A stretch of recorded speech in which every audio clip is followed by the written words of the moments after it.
حضرت معاویہ بن سفیان ہے، ایک معاویہ بن خدیج صحابی ہیں، وہ کہتے ہیں میں جنگ فتح کر کے آیا تو سخت گرمی کا موسم تھا، مجھے پتا تھا کہ عمر فاروق دوپہر کو آرام کر رہے ہوں گے۔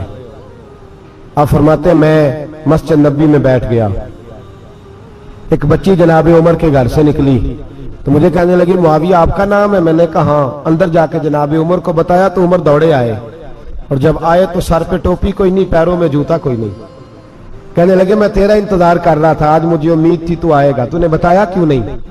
تو میں نے کہا حضور مجھے پتا ہے رات ساری آپ چہرے پہ کپڑا ڈال کے مدینے کی گلیوں میں رہتے ہیں، تو دوپہر کو آپ آرام کرتے ہوں گے، اس لیے میں نے کوشش کی کہ آپ کو بیدار نہ کروں، آپ آرام کر رہے ہوں گے، اس لیے یہ میں نے کوشش کی کہ میں بیٹھتا ہوں مسجد میں آرام کرتا ہوں، جب آپ آئیں گے تو دیکھی جائے گی۔ حضرت عمر فاروق نے جلال کیا، فرمایا تو مجھے غافل سمجھتا ہے کہ میں سو جاؤں گا؟ اور آپ فرمانے لگے میں قوم کا خادم ہوں، جس کی اتنی زیادہ رعایا ہو وہ سو جائے چپ کر کے، میں نے جواب نہیں دینا اللہ کی بارگاہ میں؟ فرمایا میرے امیروں کی طرح سونے جاگنے کے وقت مقرر نہیں، میں قوم کا خادم ہوں، جس وقت بھی آیا کرو مجھے جگا لیا کرو، مجھے قبر میں جا کے خدا کو بھی جواب دینا ہے، محمد مصطفیٰ کو بھی جواب دینا ہے۔ میرے بھائی یاد رکھیں جب یہ چیزیں پیدا، اور پھر ہم نے ان تکلفات میں، میں نے کئی دفعہ یہ بات بیان کی ہے، اب تو لوگ رشتے کرتے ہیں تو ڈی سی کالونی میں کرائے کا مکان خریدتے ہیں، 2-4 غیروں کی گاڑیاں منگا کے دروازے کے آگے کھڑا کرتے ہیں، رشتہ ہو جاتا ہے بڑا گھر دیکھ کے،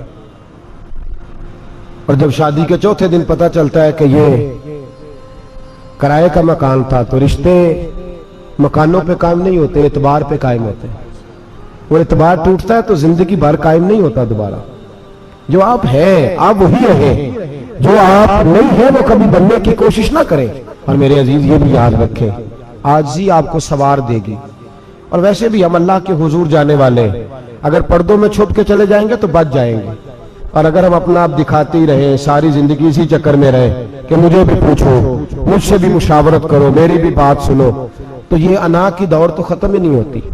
ہرس صرف پیسے کی نہیں ہوتی، ہرس ہوس شہرت کی بھی ہوتی ہے، اور نبی پاک صلی اللہ علیہ وسلم نے اس کو بھی بیان فرمایا ہے کہ یہ جو تیرے اندر چیز پیدا ہوتی ہے نا، میں جانا جاؤں پہچانا جاؤں، اس سے بھی اپنے آپ کو بچا۔ صحابہ کے بعد جس شخص کی خلافت سب سے مضبوط ہوئی وہ حضرت عمر بن عبدالعزیز تھے، اتنی بہترین خلافت کی کہ لوگوں کو حضرت عمر کا زمانہ یاد آ گیا۔ حضرت عمر بن عبدالعزیز عراق میں رہنے والی ایک عورت تھی، اس عورت کا خامد فوت ہو گیا تو 5 بچیاں یتیم تھی، وہ عراق سے چلی اور جناب عمر بن عبدالعزیز کے پاس آئی کہ آپ میری بچیوں کا وظیفہ لگا دیں۔ وہ کہتی ہے جب میں پہنچی نا یہاں تو اب تو استقبال آنا جانا بڑے معاملات ہیں، اب تو بچی کی برات آئے اور 5 7 10 20 لوگ دروازے پہ کھڑے نہ ہو تو برات ناراض ہو جاتی ہے، کہتے ہمارا استقبال ہی کسی نے نہیں کیا۔ تو استقبال تو اب اس طرح ہے جس طرح نشہ نہیں ہوتا، یہ استقبال کی حالت ہے، امیروں سے لے کے غریبوں تک، مجھے پوچھا ہی نہیں کسی نے، کرسی نہیں دی، آگے نہیں بٹھایا، یہ والا معاملہ ہے۔ اور میں میری طرح کے لوگ نیک لوگوں کی بات نہیں کرتا، اب تو ہم دیکھتے ہیں فلاں مولانا کا استقبال ہو رہا ہے، فلاں کے لیے لوگ کھڑے ہو رہے ہیں، نعرے لگ رہے ہیں، اور اب تو میں دیکھتا ہوں ایسے ایسے ہاتھ لہراتے ہیں صوفی اور درویش کہلانے والے، جیسے سیاسی لیڈر لہرایا کرتے ہیں۔ یہ کیا طریقہ ہوا؟ یہ کون سا طرز زندگی؟ میرے نبی پاک صلی اللہ علیہ وسلم نے فرمایا جو خواہش کرے کہ میں آؤں اور لوگ کھڑے ہوں وہ تو جہنمی ہے، تو دوزخی ہے۔ سارے وہی طریقے ہم اختیار کرتے جا رہے ہیں، وہی پروٹوکول ہے ہر جگہ، وہ لوگ جن کے دروازے کھلے ہونے چاہیے تھے وہاں بھی ہر وقت کے لیے معاملات طے ہو گئے۔ یاد رکھیں میرے نبی پاک علیہ الصلوۃ والسلام نے جو تعلیمات دی، حضرت عمر بن عبدالعزیز رحمت اللہ تعالی علیہ، عورت کہتی ہے میں پہنچ گئی، میں نے لوگوں سے پوچھا گھر کہاں ہے، تو کہا وہ جہاں بوری لٹک رہی ہے نا باہر ٹاٹ کا پردہ لگا ہوا ہے وہ حضرت عمر بن عبدالعزیز کا گھر ہے۔ کہتی ہے میں دروازے پہ دستک دی، ایک عورت نے دروازہ کھولا تو مجھے بی بی جان کے اندر بلایا، تو ان کے گھر کے اندر جب میں داخل ہوئی تو بڑا سارا سین تھا، ایک طرف کنواں لگا تھا، ایک طرف ایک بڑا درخت تھا، اور ایک چھوٹا سا बनाई हुई थी जगह बर्तन धोने के लिए, और बीबी ना बर्तनों को मिट्टी लगा के साबुन लगा के बैठी हुई थी, काम कर रही थी वो औरत। मुझे उसने दरख्त के नीचे बिठाया, पानी पिलाया। कैसे आई हो? मैंने कहा अमीरुल मोमिनीन से मिलना है। कहने लगी बैठो, थोड़ी देर में आ जाते। कहती थोड़ी, मैंने समझा घर की कोई मुलाजमा है, मैं बैठ गई। थोड़ी देर गुजरी, फिर दस्तक हुई। उस बीबी ने उठ के दरवाजा खोला तो जब वो शख्स अंदर आए तो कहने लगी बड़ी देर से बर्तनों को साबुन लगा के बैठी हूं, कहां रह गए थे? कहती है वो साहब कहने लगे बस जरा मसरूफ हो गया था। दौड़े गए, कुएं से पानी निकाला, बीबी को दिया, उसने बर्तन धोए। कहती है फिर थोड़ा सा सिरका और एक रात की रोटी वो लाई, उस शख्स ने खाई। मैंने कहा कि ये दोनों घर के मुलाजिम हैं, मियां बीवी काम करते हैं। जब वो खाना खा चुके तो वो औरत मेरे पास आई, कहने लगी उठ के मिल लो अमीरुल मोमिनीन से। मैंने कहा कौन अमीरुल मोमिनीन? तो कहने लगी कब से तो आए हैं, ये जिसने कुएं से पानी निकाला यही मुसलमानों का अमीर है, और ये जिसने दरख्त के नीचे बैठ के सिरके से रोटी खाई है यही है। ये फरिश्तों की दास्तान नहीं, ये वो लोग हैं। मैं रात को भी कह रहा था एक जगह पे कि ये लोग जो है ना, जिनका आप रोज शिकवा करते हैं हुकूमतें बड़ी खराब है, ये कोई नहीं खराब, बिल्कुल खराब नहीं। जितने सियासी लीडर है सारे सही हैं। खराब वो लोग हैं जो इन्हें वोट देकर लीडर बनाते हैं, बिल्कुल खराब नहीं। मैं तो इनके हक में होता जा रहा हूं। नाराज हो गए ना आप लोग? अल्लाह करे तुसी हो जाओ तो अगले इलेक्शन च सियाने भी हो जाओ, आमीन तो कह दे। मैंने कोई मशवरा नहीं देना, इसलिए कि मेरी नजर में कोई ऐसा शख्स नहीं जिसके लिए मैं आपसे कह सकूं कि वोट दे। और हम तो ऐसी बात करें तो कई लोग नाराज होकर चले जाते हैं, लेकिन कोई परवाह नहीं, इसलिए कि ये दीन मेरे नबी पाक का दीन सिर्फ मस्जिद का दीन नहीं। इंशाअल्लाह आइंदा जुम्मे नजरिया पाकिस्तान बयान करूंगा और बताऊंगा कि पाकिस्तान का मतलब क्या, ला इलाहा इल्लल्लाह मुहम्मदुर रसूलुल्लाह सल्लल्लाहु अलैहि वसल्लम। हुजूर का जो कुरान नाफज होगा मस्जिद में, वो कुरान कचहरी में भी नाफज होगा इंशाअल्लाह। और वो कुरान नाफज होने आया है, असेंबलियों में वही कुरान नाफज होगा इंशाअल्लाह। और यही चिराग जलेगा तो रोशनी होगी। बयान करेंगे और डट के बयान करेंगे, आपको बताएंगे। बस जो बात समझा रहा हूं फिल वक्त वो समझे, मुजरम वो नहीं जो बड़ा बन के लूटता है, मुजरम वो है जो उसको सपोर्ट करता है, जिसने उसे बड़ा बनाया है। ये याद रख लें, हमारी कोई बचत नहीं होगी, हमसे पूछा जाएगा। हम सारे कचहरी में खड़े होंगे, अल्लाह सवाल करेगा कि तुम बताओ तुम इनके मददगार क्यों बने थे, तुम सपोर्ट क्यों करते थे, ये पूछा जाएगा और हमने जवाब देना है। बहरहाल आमदाम बरसर मतलब जनाब उमर बिन अब्दुल अजीज रहमतुल्लाह अलैह के वो बीबी गई तो कहने लगी कि ये अमीरुल मोमिनीन ने कहा। वो उठ के हाजिर हुई, कहा हुजूर मैं इराक से आई हूं, मेरा खामन फौत हो गया, मेरी 5 बेटियां हैं, वजीफा लगा दे। वो बीबी कहती है मेरा दिल था कि यतीम बच्चियों का 100 दिनार साल का लगा देंगे तो बड़ी बात है। कहती है जब मैं उनके पास गई तो हजरत उमर बिन अब्दुल अजीज को बताया तो वो रोने लग गए और मुझसे माफियां मांगने लगे। मैंने कहा हुजूर आप क्यों माफी मांगते हैं? तो कहने लगे इसलिए माफी मांग रहा हूं कि तू मेरी रियाया में थी और तेरी 5 बच्चियां यतीम थी, तुझे खुद चल के आना पड़ा है। मेरा काम था तेरी खबर लेता, माफ कर दे अल्लाह की रिजा के लिए। उन्होंने वजीफा लिखना शुरू किया तो मेरी एक बच्ची का 1000 दिनार साल का लिखा। मैंने कहा अल्लाह तेरा शुक्र है। फिर दूसरी बच्ची का 1000 लिखा तो मैंने कहा अल्लाह तेरा शुक्र है। तीसरी का 1000, चौथी मैंने कहा शुक्र है। जब चौथी का लिखा तो मैंने कहा अल्लाह आपका इकबाल बुलंद करे, अल्लाह आपको हमेशा इसी तरह फलता फूलता रखे। कहते हैं जनाब उमर बिन अब्दुल अजीज ने कलम रख दिया, फरमाने लगे मैं 5वीं का वजीफा नहीं लिखूंगा, 4 बहनों से कहना बांट के इसे भी दे दे। कहा हुजूर क्यों?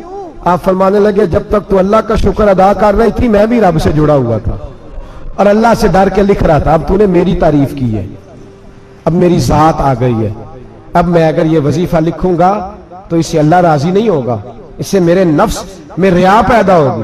अब मैं 5वीं का नहीं लिखूंगा, जा और जाके इराक के गवर्नर को दे। बीबी कहती है मैं घोड़े पे बैठी और मैं चंद दिनों के बाद इराक पहुंची। जब सवेरे आके मैंने वालिए इराक को रुका दिया तो वो चीख मार के रोया। मैंने कहा क्या हुआ? तो कहने लगा बीबी आज रात को हजरत उमर बिन अब्दुल अजीज का इंतकाल हो गया, फौत हो गए, तो इंतकाल कर गए। कहती मैं भी तड़प के रोई। मैंने कहा मेरी यतीम बच्चियों का क्या बनेगा?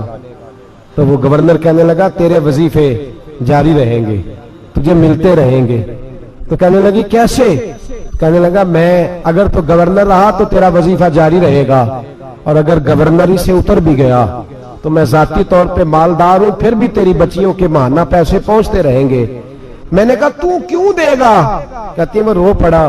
कहने लगा अगर अमीर हजरत उमर बिन अब्दुल अजीज जैसे हो तो फिर अल्लाह गवर्नरों के दिलों में भी रहम डाल दिया करता है, फिर मेरे जैसे लोगों को भी वो बदल देता है। हजरत उमर बिन अब्दुल अजीज घर आए, 3 बेटियां थी। एक को आवाज दी, वो आई तो उसने मुंह पे हाथ रखा है। दूसरी को आवाज दी, वो आई तो मुंह पे हाथ रखा है। तीसरी को आवाज दी तो मुंह पे हाथ रखा है। आपने अपनी बीवी से कहा कि ये बच्चियां मुंह पे हाथ क्यों तीनों ने रखा हुआ, क्या बात है? तो बीबी रो पड़ी, कहने लगी 4 दिन हो गए मेरी बेटियां प्यार से रोटी खा रही हैं, 4 दिन हो गए। उनके मुंह से बदबू आती है, इसलिए वो आपके सामने आती हैं तो मुंह पे हाथ रख लेती हैं 4 दिनों से। बीबी रो रही है, हजरत उमर जलाल में आ गए। आप फरमाने लगे तू ये रो रही है,